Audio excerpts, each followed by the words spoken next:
Mirad, cuando una persona deja de hacer algo, en este caso de predicar o de hacer cualquier cosa, pues hay varios niveles. Está el nivel de desentrenado,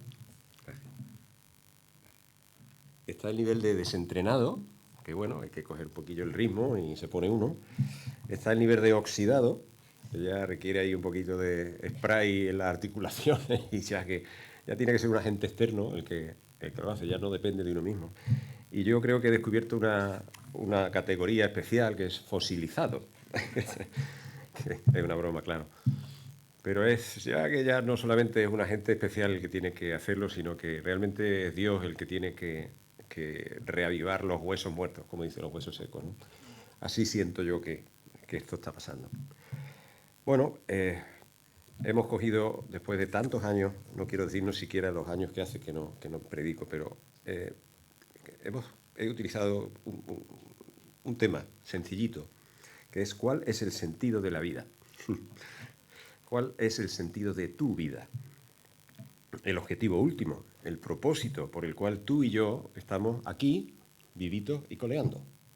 Es algo que necesita una respuesta, porque tu vida y la mía dependen, el cómo vivamos la vida, dependen de tener una respuesta que esté en la verdad sobre esa pregunta. Vamos a encomendar este tiempo en las manos del Señor para que nos ayude, como os he dicho, para abrir nuestras mentes y darnos también claridad un poco en la exposición.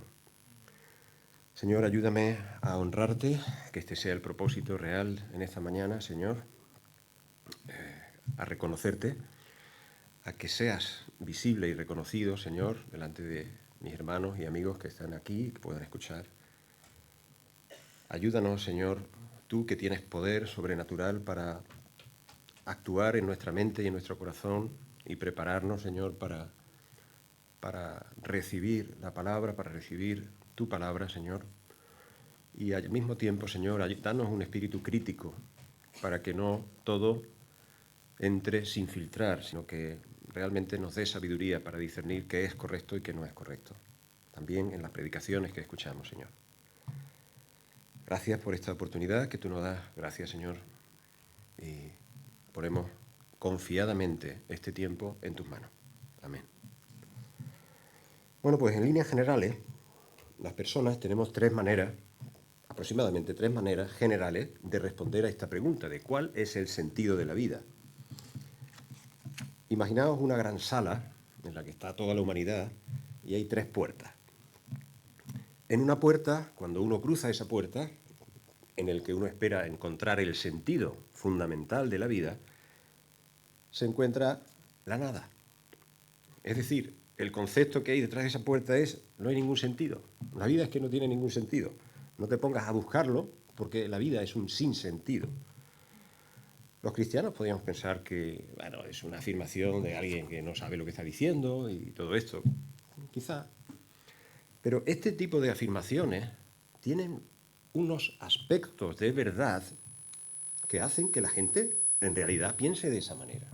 ¿Cuáles son esos aspectos? ¿Cómo se fortalece este pensamiento de que la vida no tiene sentido? Pues por la falta de explicación al sufrimiento.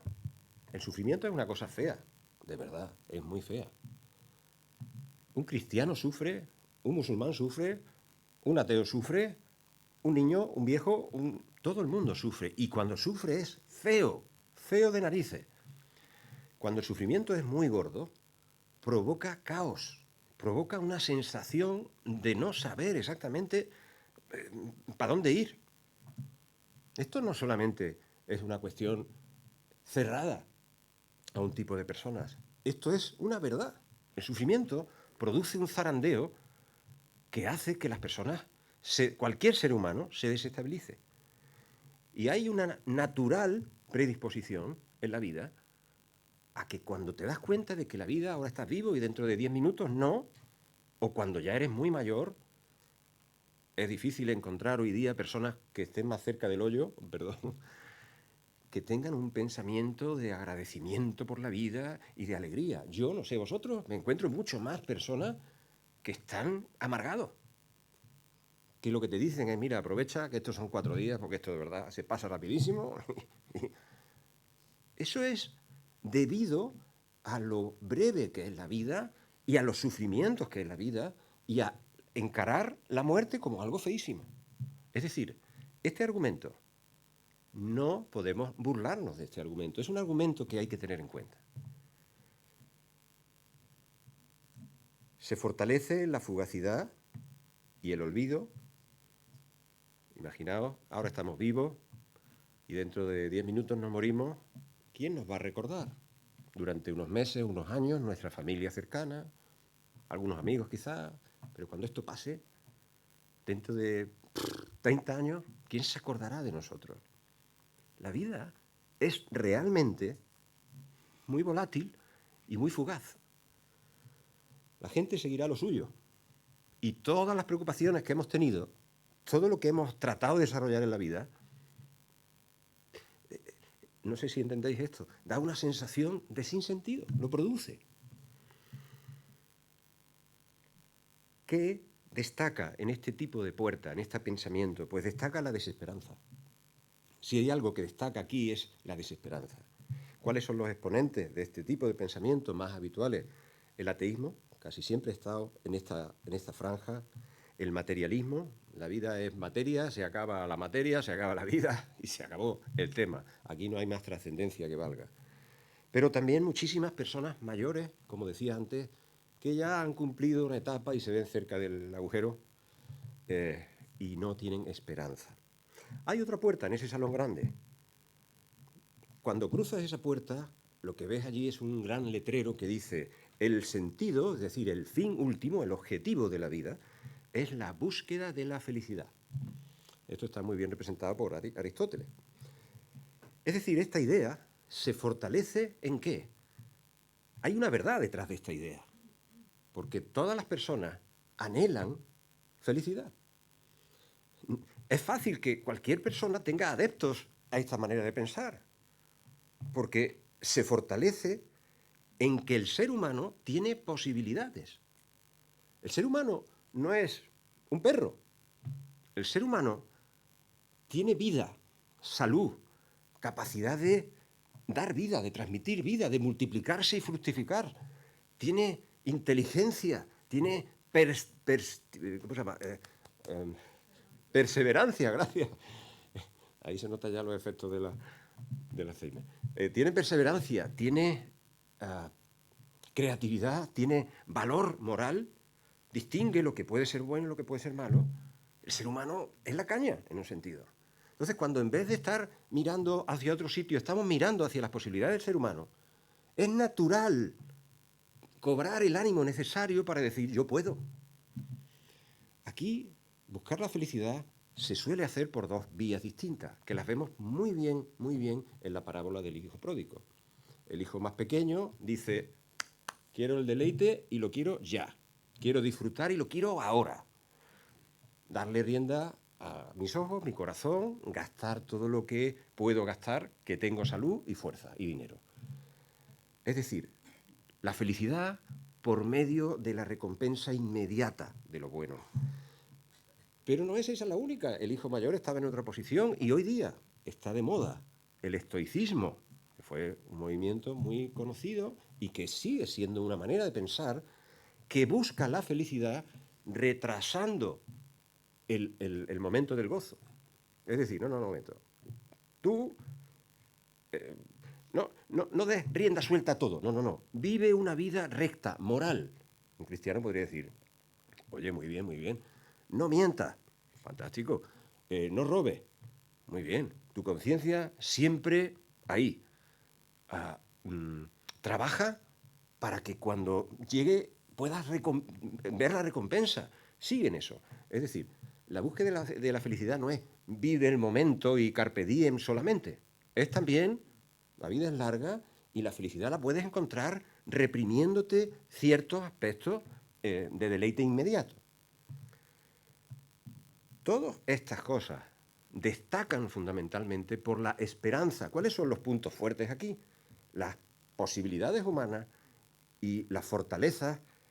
Destaca la esperanza en el ser humano. No la desesperanza, sino la esperanza en el ser humano. Los exponentes de esta manera de pensar, yo diría que sales a la calle y los encuentras sin problema, y a lo mejor aquí dentro y en todos los sitios. Y desde luego TikTok y Internet y tal, esto está petado ahora mismo. Pero los exponentes en general siempre ha sido el humanismo, el materialismo también, el cientificismo, es decir, la idea de que el ser humano es tan poderoso que irá ganando capacidades con el futuro y podrá resolver estos problemas que ahora mismo no son capaces de resolverse por sí mismos. Tenemos otra tercera puerta en ese salón enorme donde está toda la humanidad, que es que el sentido de la vida, el propósito de la vida, nos trasciende, está más allá de nosotros. Trascender es ir, hay muchos significados, pero es ir más allá de lo que soy yo. Es más relevante también que nosotros. Esta puerta, esta idea, se fortalece al mirar la complejidad y la majestuosidad de la naturaleza, del universo, comparándola con nuestras limitaciones humanas, la finitud que se llama humana, la pequeñez. También se fortalece por este sentido universal que cada hijo de vecino tiene de extenderse hacia el más allá, de que no se muera uno, sino que pueda seguir vivo después, ese anhelo de mi abuelo me está viendo desde el cielo y me protege y yo estaré con él, yo qué sé, esto, ¿no? Esta sensación de no quiero morir, quiero extender mi vida más allá de la muerte. Estas cosas se fortalecen de esta manera.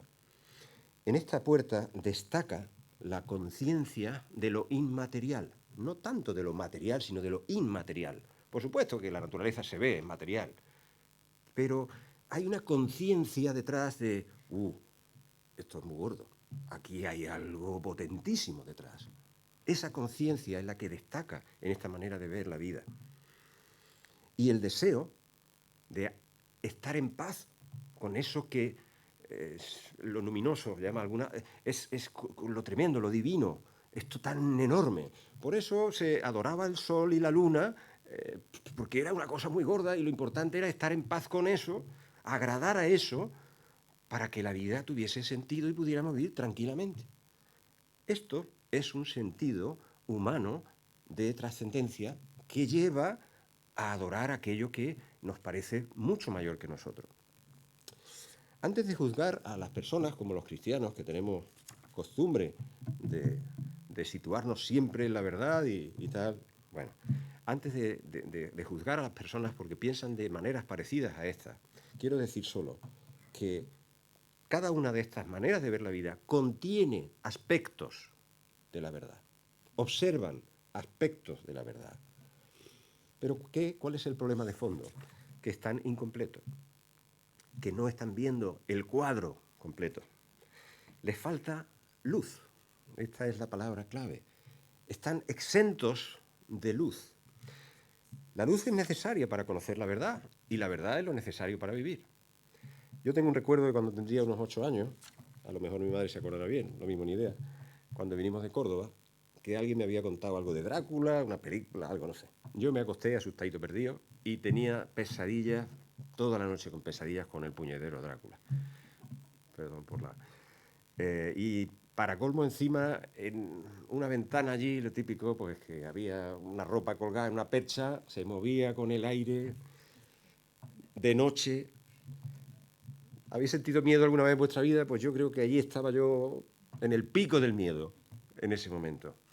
¿Qué hace una persona cuando tiene ese temor? Y eres niño, o bueno, niño, o lo que sea, pues hace algo muy razonable, que se pone un escudo de titanio, que es la sabanita de franela del verano, y te tapa y no sale de allí nunca, ¿no? Como tal, ¿no? Es razonable, claro. Si está Drácula allí, tú coges tu sábana para taparte. Bueno, ¿cuál es el problema? El problema es que no había luz. Ese es el problema. Que cuando, no sé si mi madre llegó y encendió la luz, o llegó el alba, y aquello era una Rebeca, pues dije yo, vaya noche que llevo yo, porque no hay luz. No decía eso, pero si hubiese habido luz, no hubiese hecho el tonto tapándome con esto y no hubiera pasado todo esto que he pasado. O al menos hubiera pasado menos. Estoy tratando de decir que la luz es el elemento que hace que las cosas se acerquen y se vean como son, la verdad. Cuando me convertí hace 24 años aproximadamente, recuerdo que yo no tenía muchos argumentos intelectuales, pero que sí me acuerdo mucho de lo machacón que era, que decía que yo antes no veía y ahora veo. O sea, yo es que no sé bien lo que ha pasado, pero yo antes, lo repetía a todo el mundo que tenía al lado, yo como el ciego aquel, ¿no?, de la Biblia, pues yo antes no veía y ahora veo, como José Mota, antes no y ahora sí, algo así. Y tenía otra conciencia que me tenía muy preocupado al mismo tiempo, y era que si esto era una cosa fugaz y yo después volvería a mis andanzas, o esto iba a durar, ¿no? Yo creo que quizá por eso mis padres, tan inspirados, como casi siempre, me escribieron en la dedicatoria de mi Biblia, la que me regalaron cuando me convertí, pues en esta Biblia verás a quien te ha alumbrado, luz, alumbrado. Y supongo que además, lo digo proféticamente, ¿no?, lo seguirá haciendo por siempre, seguirá alumbrando por siempre. La luz no es una cosa que se tiene y se acaba, la luz prevalece sobre las tinieblas. Esto es otro elemento interesantísimo de la luz, que no es algo fugaz, es algo, me refiero a la luz, evidentemente, la luz divina, la luz que hace que se vean las cosas como son. Juan 1, 4 al 5 nos revela un secreto para la vida, que es el auténtico secreto de la vida. Dice, en él, se refiere a Jesucristo, estaba la vida, y la vida era la luz de los hombres. La vida era la luz, estamos hablando de la luz continuamente, de los hombres o de la humanidad. La luz en las tinieblas resplandece y las tinieblas no pueden contra ella. Perdura. Fijaos la relación que existe entre la vida, ¿qué es la vida? Es prevalecer ante la muerte, eso es la vida. Y la luz, que es saber, conocer para poder vivir. ¿Estás vivo? Muy bien. ¿No estás muerto? Fantástico. ¿Y ahora qué? ¿Ahora qué haces para vivir? ¿Cómo haces para vivir? Luz. En Jesucristo tenemos la vida, y la vida es la luz de la humanidad. Volviendo a la pregunta inicial, porque me he desviado un poco, yo no encuentro una respuesta más convincente a la pregunta principal de la que nos menciona el Catecismo Menor de Westminster en su artículo principal, que dice, ¿cuál es el fin último del hombre? Y se responde a sí mismo, glorificar a Dios y gozar de Él eternamente. Glorificar a Dios, parece una palabra raro, depende de en qué sitio, pues se utiliza más, se utiliza menos, pero básicamente representa reconocer que algo tiene brillo y merece admiración. Si esta tarde el pronóstico se cumple y gana España, pues nosotros, en un sentido, glorificaremos, daremos la gloria a los héroes que han ganado y que han hecho todo ese esfuerzo para ganar el partido, ¿no? Glorificar es reconocer dando honra a quien merece honra, no a quien no merece honra. ¿Y qué es gozar? Pues no tengo que explicarlo, supongo, ¿no? Eternamente tampoco tengo que explicarlo. ¿Cuál es el fin último del hombre? Glorificar a Dios y gozar de Él eternamente. Fijaos porque es interesante, porque parte de la premisa de que Dios es el creador de todas las cosas, como vemos en el pasaje, y por tanto es totalmente sensato, absolutamente sensato, vivir en dependencia y reconocimiento de eso. Parte de la premisa de que el hombre, el ser humano, recibe el beneficio del gozo. Ah, amigo, la búsqueda de la felicidad, que no hay manera de encontrarla. Parte de la premisa de que el hombre recibe aquello que dice Aristóteles, que es a lo que hay que dedicar la vida, a la búsqueda de la felicidad, el gozo. Y parte de la premisa de que el hombre recibe el beneficio de la vida eterna, la trascendencia, el extenderse más allá. Es una frase brillante. Tiene propósito y hay un gran beneficio para el hombre. Pero vamos a darle una vuelta de tuerca más, que somos de esto. Esta expresión, glorificar a Dios y gozar de eternamente, ¿no podría también pronunciarla un musulmán? ¿Cuál es el propósito de la vida, Mohamed? Glorificar a Dios y gozar de Él en el paraíso eternamente. Entonces, vamos a ver si podemos destripar un poco más esto. Necesitamos alguna respuesta más luz, como decíamos, ¿no? ¿Cómo puedo yo gozar de Dios, Mohamed? Digo, estoy un poco poniéndome en esa posición, ¿no? ¿Cómo puedo yo gozar de Dios? ¿Cómo puedo yo vivir para siempre? ¿Cómo puedo yo vencer a la muerte? Yo, este tío de aquí, ¿cómo puede hacer eso? O tú. ¿Cómo puedo vivir enfrentando el sufrimiento terrible, zarandeador y destrozador, caótico,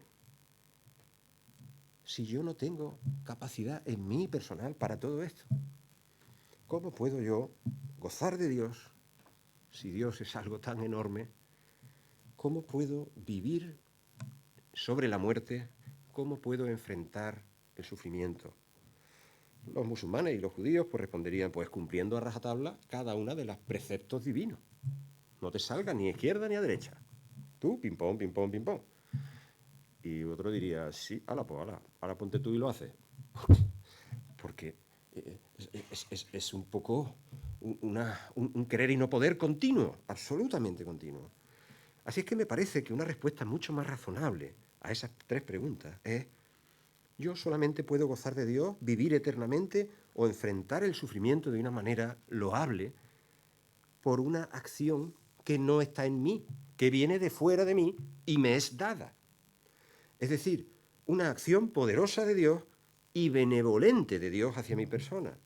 Y esto es justo el mensaje del Evangelio. Porque el mensaje del Evangelio es razonable. No es razonable en el sentido de que por la razón vas a convertirte de ser un enemigo de Dios a ser un hijo amado de Dios. No, no es eso. Pero es razonable en cuanto que está lleno de razón y de verdad.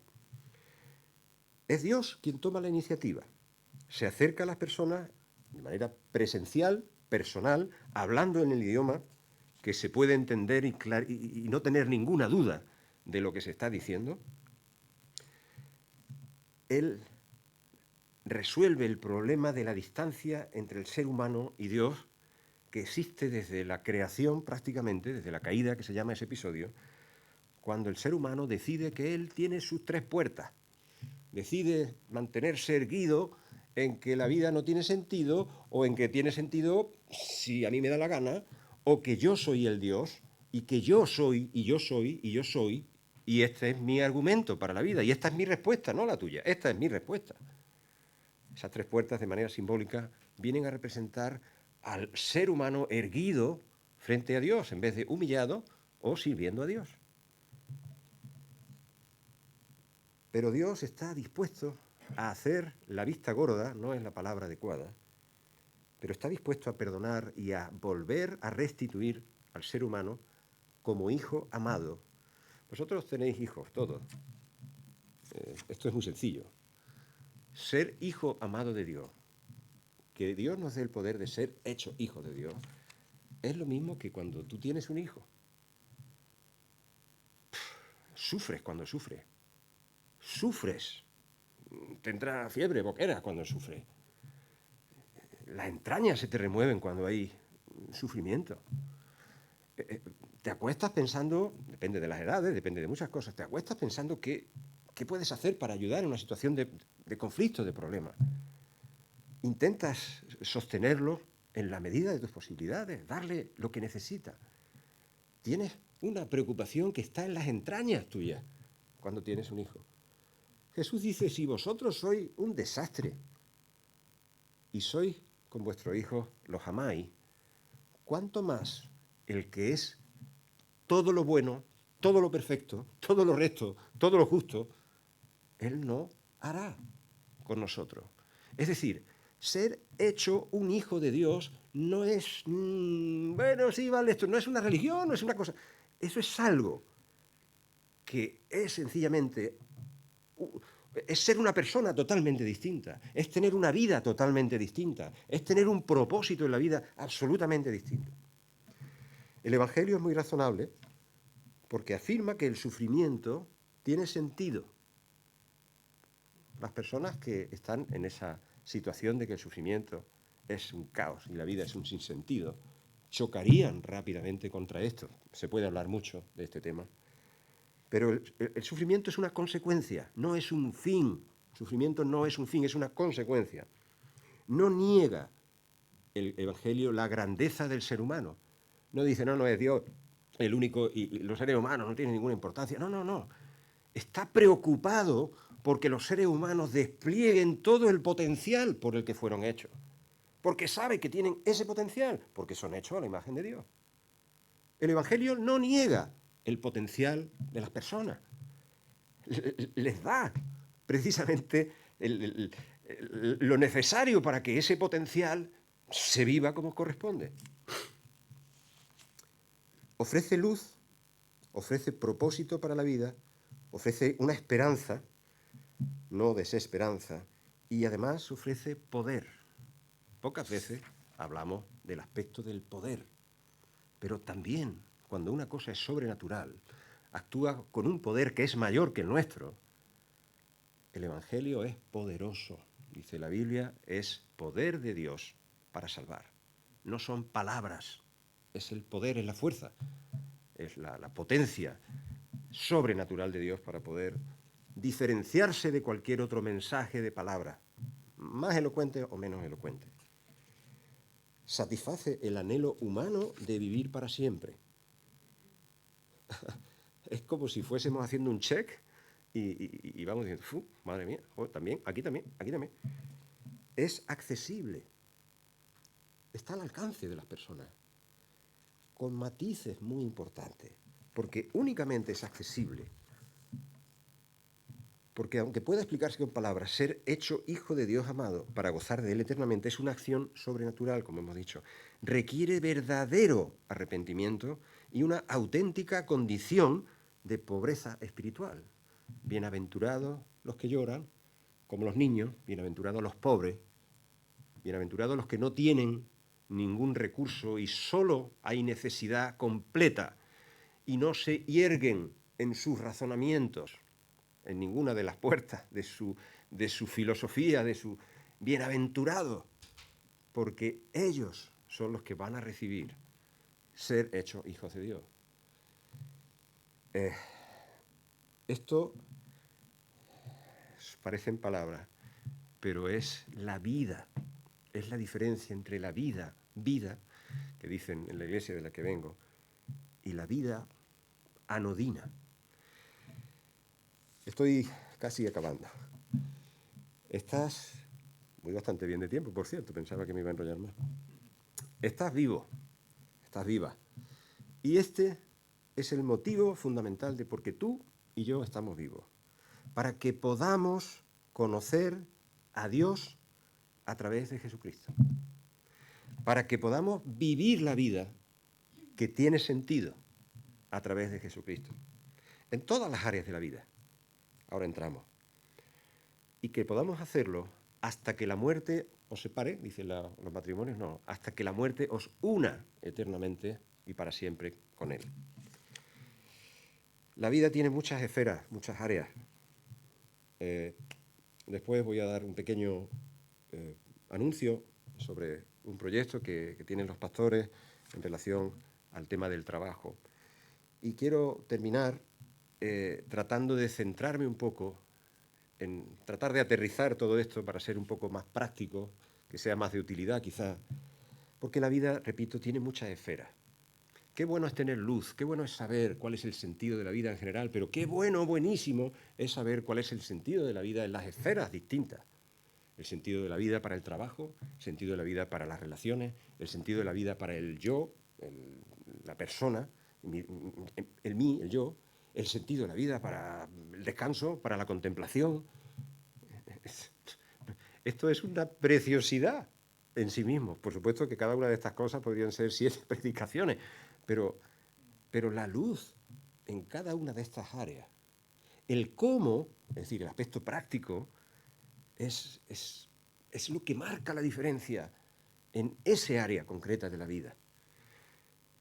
¿Cuál es el sentido de la vida para el matrimonio? ¿No nos gustaría saber eso antes de casarnos? Después lo descubrimos o no. Pero no nos gustaría saber cuál es el sentido de la vida para el matrimonio. ¿Cuál es el sentido de la vida para pegarse 12 horas, 10, trabajando todos los días de sol a sol o como sea? ¿Qué sentido tiene eso para la vida? ¿Cuál es ese propósito, significado? Si en cada una de las esferas, ¿cuál es el sentido de las relaciones? ¿Es razonable meterse en un monasterio y no relacionarse con nadie? ¿Ese es el sentido de la vida? ¿O es razonable extender el contacto social, la bondad de Dios, todas las posibilidades que hay en el ser humano y poder hacerlas extensas a las personas que tenemos cercanas? Si pudiéramos saber y conocer, y podemos hacerlo a través de la luz del Evangelio, a través de Jesucristo mismo, de su plan para el ser humano, si pudiéramos entrar en cada una de esas áreas, sería perfecto para vivir. Voy a centrarme, para que veáis solamente un ejemplo, 4 pinceladas, en el área del trabajo, en el área de lo laboral. Y lo voy a hacer porque después vamos a dar un pequeño anuncio de un proyecto, como decíamos antes, que tiene la Iglesia.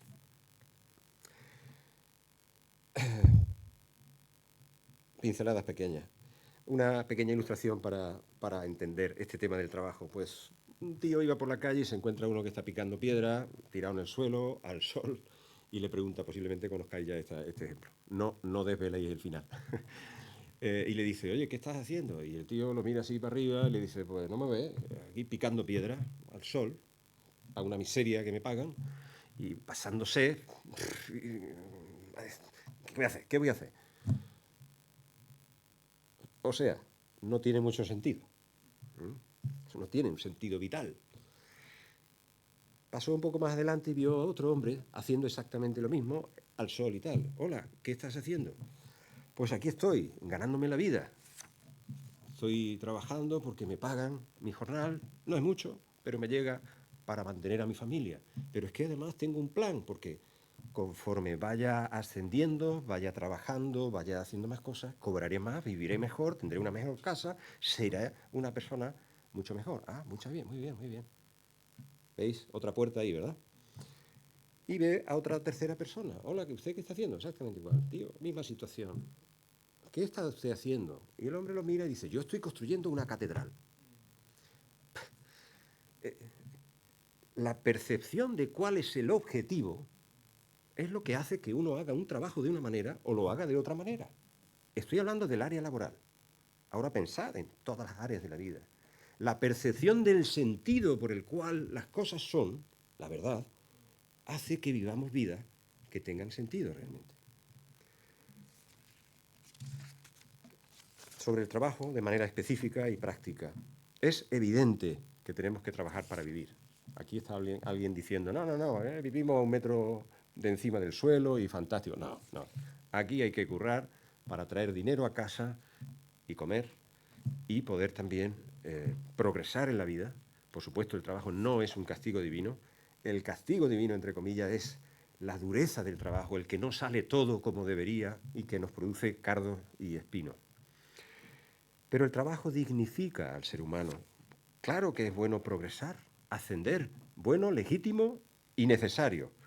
Progresar, ascender, vivir más desahogadamente y gozar, como dice la Biblia, del fruto de ese trabajo tan fuerte que estás haciendo. Alegrarte con el fruto de ese trabajo. Por supuesto que hay veces que se pone todo tan cuesta arriba, que es muy difícil tener motivación para progresar. También puede ser una fuente de estrés y de conflictos interpersonales que es algunas veces verdaderamente una piedra en el zapato, un clavo realmente, ¿no? Muy difícil de sobrellevar. Pero el trabajo es algo que Dios hace y sigue haciendo hoy. Ese Dios al que tiene sentido honrar y glorificar, hoy está trabajando. Y decimos, bueno, ¿qué está haciendo? ¿Estará como lo vemos en las películas, allí tumbado entre las nubes o algo así? Vale, Manolo. No, está sosteniendo cada latido de tu corazón, sosteniendo cada microorganismo que hay aquí, ¡pum!, encima. Está sosteniendo con su poder, está haciendo que se vaya acercando el reino y lo está haciendo además a través de las personas que son hijas suyas. Jesús dice, hasta ahora mi Padre trabaja, así que yo sigo trabajando.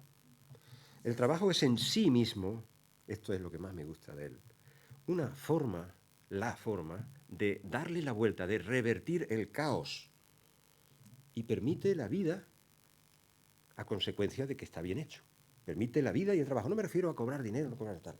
No, mirad, esta mañana he estado en el baño de esta iglesia preciosa y me lo he encontrado impoluto. Sabemos, supongo, quién lo ha hecho, ¿verdad? Alguien lo ha hecho, pero yo he llegado y he disfrutado, hombre, lo que se disfruta en el baño.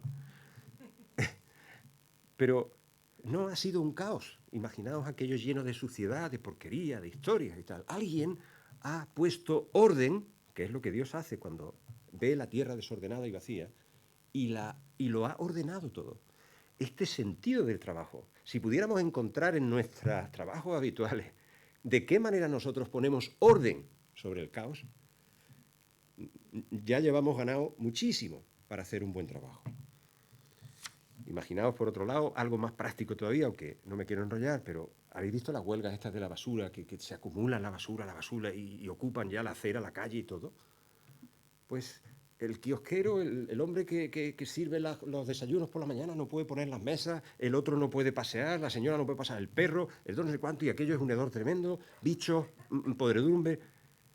Las personas que limpian, que hacen ese trabajo tan poco vistoso, colaboran con Dios, sin saberlo, a restaurar el orden.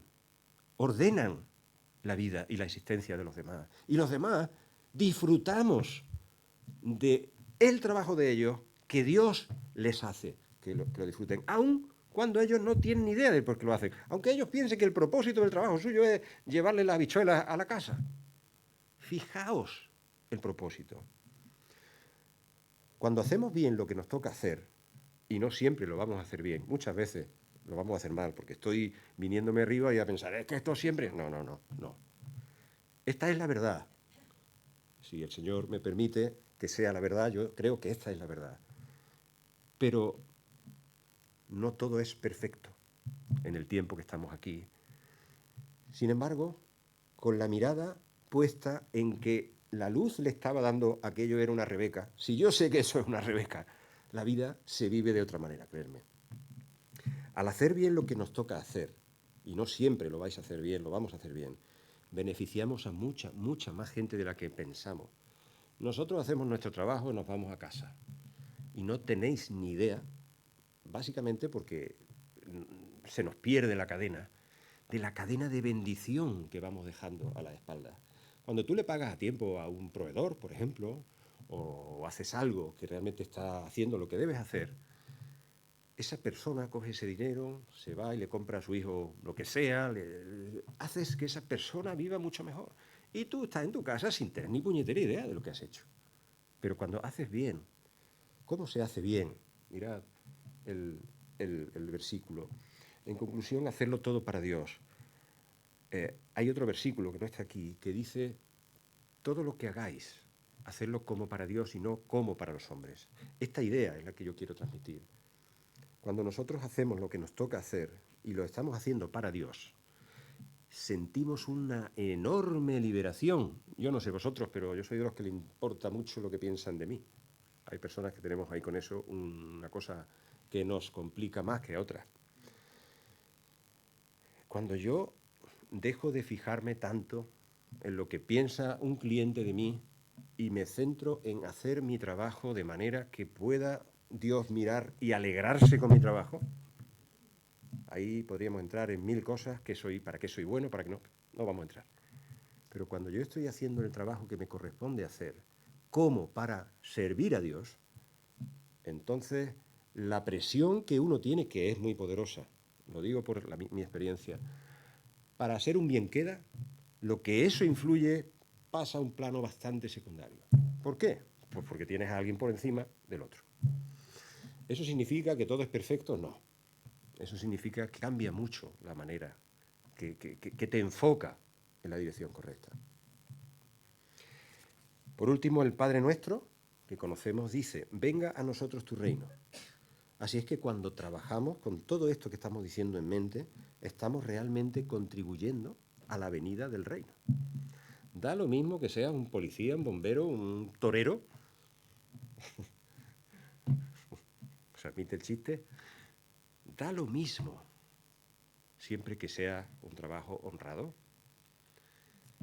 que tú estás haciendo todo lo que te he dicho anteriormente y estás haciendo que el reino de Dios venga a nosotros. Sobre este tema último, no sé si tengo que hacer un anuncio después o quieres que lo hagamos ahora. Ahora, sí. Bueno, un pequeño tip para terminar, que ya me estoy enrollando más de la cuenta, un pequeño truco, se llama ahora. Identifica en tu trabajo, tu acción, qué cosas de estas que hemos dicho, lo podemos pasar por WhatsApp y lo podemos tener después, pero identifica todas las cosas que puedas en tu trabajo, porque cuando lo hagas estarás diciendo, ahora sé cuál es el propósito el más alto, fundamental, por el que yo estoy haciendo lo que hago. Esa es la manera para saber si el trabajo que estás haciendo realmente, una de las maneras para saber si el trabajo de lo que estás haciendo en este momento es el trabajo que tiene sentido que hagas.